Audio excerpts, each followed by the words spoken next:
উরুস মোবারক, উরুস মোবারক। সম্মানিত এলাকাবাসী, আগামী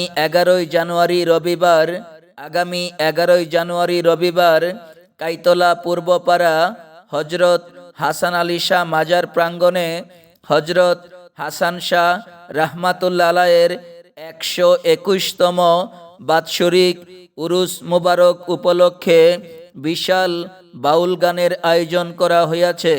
আগামী রবিবার কাইতলা হাসান শাহর মাজারে বাউল গান পরিবেশন করবেন বাংলাদেশের জনপ্রিয় শিল্পী নয়ন শেখ বনাম পুতুল দেওয়ান বনাম নয়ন শেখ। উক্ত উরুস মোবারক ও বাউল গানে আপনারা সবাই আমন্ত্রিত। আয়োজনে হাসান শাহ মাজার এন্তেজামিয়া কমিটি, কাইতলা, নবীনগর, ব্রাহ্মণবাড়িয়া।